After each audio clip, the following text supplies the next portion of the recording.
Élever des leaders. Élever là, ça signifie quoi? Former. Toute information. Pourquoi Moïse allait chez Pharaon? Il allait pour se faire former. Vous savez que Moïse est juif. Et il allait chez Pharaon. C'est de là-bas qu'il est sorti. Et puis maintenant, il est venu conduire le peuple d'Israël. Sans formation là. Pas de même pour être pasteur, il y a formation. Si tu veux le Saint-Esprit n'a qu'à te parler, oh, il n'y a pas de souci. Ça, c'est la vie de l'Esprit. Mais tu connais l'histoire de Jésus. Quand on parle de Nazareth et autres, tu sais où c'est situé sur le globe terrestre. Tu connais l'histoire des Juifs. Donc, il y a beaucoup de choses à comprendre. Et même le caractère du pasteur, le leadership du pasteur, c'est des choses que le Saint-Esprit ne peut pas tout enseigner comme ça parce qu'on n'est pas 24 heures sur 24 avec lui. Donc c'est normal. Quand on nous forme, ça n'a rien à voir avec la peine que tu as reçue de Dieu. On a compris. Depuis le sein de la mère, tu étais consacré là-bas. D'accord, il n'y a pas de souci. Mais est-ce que tu étais consacré là-bas là? Tu dois faire ton chemin. Tu dois faire ton chemin. Jusqu'à ce que Dieu décide que tu es mature maintenant pour qu'il puisse te confier des gens.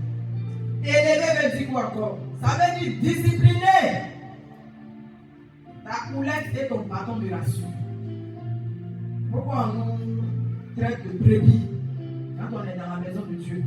Vous allez regarder ceux qui lisent la Bible. On nous compare beaucoup aux brebis, aux plantes et toutes ces choses-là. Où il y a quelqu'un qui sera comme un tuteur. Donc, discipliner.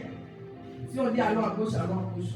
Si on dit on se réveille tous à 5 h du matin pour prier. Parce que, étant sentinelle, on a vu que, bon, on va être attaqué dans 2 mois. Donc, il faut se lever. Nous tous, on se lève pour prier. Ce n'est pas l'histoire que j'ai travaillé. Ce n'est pas moi qui ai appelé quelqu'un. Nous tous, c'est Dieu qui nous a appelés. Il n'y a pas non, je n'ai pas bien dormi. Bon, tu peux ne pas bien dormir une fois. Mais si c'est tous les jours, toi, tu ne dors pas bien. Donc, quand tu seras pasteur, maintenant, tu as fait comment? Ou bien on te donner les brebis et puis le loup vient les prendre et puis tu es là. Il n'y a pas un jour même, tu as arrêté, tu vas voir une de tes brebis qui n'est pas bien comme ça. Donc, discipliner, élever, veut dire quoi? Équiper. Donc, élever des leaders, on va les équiper. Nous, on a l'église, non, c'est spirituellement. Élever des leaders, élever veut dire quoi? Accompagner. Quand tu accompagnes, on te pose des questions. Tu les accompagnes dans leur joie, dans leur peine. Tu les accompagnes. Malheureusement, et Dieu même fait son prix au fur et à mesure. Il y a des gens qui vont partir. Parce qu'ils ne sont pas CCT. Il y a des gens qui sont dans l'église, ils ne veulent pas se faire accompagner. Ils ne vont pas partager leurs soucis. Partager, en fait, ils ont beaucoup de groupes où ils sont libres. Donc c'est comme si, bon, ils ont regardé l'église quelque part, et puis ils sont là. Donc, comment vous voulez qu'on vous accompagne? Les choses de l'esprit, c'est spirituellement. Je vous ai dit, les choses de Dieu, c'est le cœur. Quand ton cœur est attaché à mon cœur, Dieu me montre beaucoup ta vie. Il y a ce feeling spirituel. Quand on est éloigné, on va t'accompagner comme. Donc, donne la bonne disposition pour qu'on t'accompagne. Amen. Élever, ça veut dire quoi? Responsabiliser. C'est ce qu'on vous fait. Toi, on estime que tu as du potentiel. On va te mettre sur tel département. Fais valoir ton potentiel. Mais on ne te met pas sur le département. Et encore, c'est le pasteur qui vient. Non, lundi, il faut faire comme ça. Mardi, à telle heure, il faut faire comme ça. Bon, tu as besoin de quoi? Tu veux un cahier, tu veux la clé? Tu veux. Mais quand on fait ça là, tu grandis comment? Ça infantilise. Élever, c'est transmettre. Transmettre. Jésus a transmis à ses disciples aussi ont transmis. On transmet. On transmet. Donc, si l'émetteur est là, que vous n'êtes pas des vases, on vous transmet comment? Ou bien on vient avec la nourriture. Les vases sont où? Ils sont pas là. Ça devient comme l'histoire des noces. Mais on donne à d'autres personnes. C'est ce qui se passe. À l'église, c'est des leaders excellents. Qu'on veut engendrer, ce n'est pas des leaders médiocres. Parce qu'on voit toutes sortes de médiocres. De leaders. Il y a des leaders, même si on va leur comportement même. Qui s'est trompé même? Donc, il y a des gens qui arrivent avec tous les moyens qu'ils veulent. Mais, en tout cas, au CCT, là, pour être leader vraiment spirituel, il y a 7 groupes d'intercession. Capuchon. 7 groupes. Les gens ne donnent pas. Si c'est des petits problèmes de caractère, tu vas passer et on va traiter. Mais par exemple, tu es un sorcier, tu as lu ses appels, comme ça, tu vas venir monter sur le trône. Ils vont te voir, les gens vont nous appeler pour nous dire, c'est nous-mêmes, on n'a pas vu.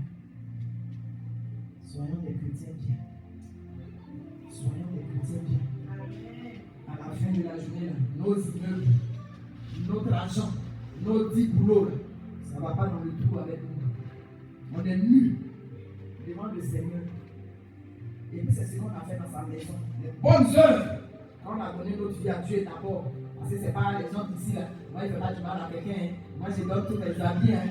Moi, je donne ça. Et puis tu les vois. Vos copines n'ont pas donné leur vie à Jésus. Ils n'ont pas le paradis. C'est la foi avec les œuvres. Ce n'est pas la foi sans les œuvres. Donc, à la fin de la journée, quand on arrive là-bas, Dieu va dire, on a été de bons chrétiens. De bons chrétiens. Et on va rentrer au paradis. Le leader, c'est qui? C'est une personne transformée qui influence positivement les autres selon les principes du royaume. On n'est pas là. On dit bon, vivez la chasteté parce que des fois même quand on commence vite comme ça là, et puis ça peut ne pas marcher. Donc tu imagines, si on se presse pour coucher avec les gens, tu peux faire 5 cheminements, 6 cheminements, puis tu as couché avec toutes ces personnes. Voilà quelqu'un qui est au CCT qui va venir dire que ça fait quoi? On est dépassé. C'est pas ça. Au jour d'aujourd'hui, tu n'as pas goûté, tu as marié. Donc quand tu as goûté, laisse tu maries. Et quand tu as fini de goûter, tu dis que ça ne te convient pas. Il y a un problème. Donc nous, on doit influencer positivement. Qu'est-ce que la Bible a dit? Tout ce que la Bible a dit là. Si on doit nous lapider, nous on parle de ça. On s'aligne derrière la Bible. On ne s'aligne pas derrière les choses du monde. Est-ce qu'on est monté? On est chrétien. Donc les gens peuvent s'opposer. Mais ce que la Bible a dit là, c'est comment je suis. C'est bon? Donc on influence positivement les autres selon les principes du royaume. Ce n'est pas les principes du monde. Les principes du royaume. Quelqu'un va venir au début parmi nous. Il a cette addiction. Pas grave, on les accompagne. Parce que c'est Pharaon qui est là, il ne va pas les laisser. Mais au fur et à mesure, on ne va pas venir les encourager dans ce qui n'est pas bon.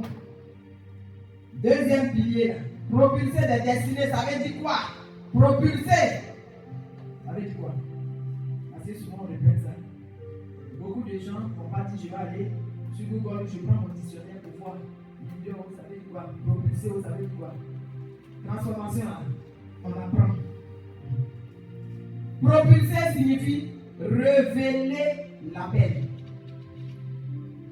Bien aimé, je disais encore une fois que on ne se retrouve pas par accident dans une église. Sinon, je ne m'étais pas retrouvé au CCT.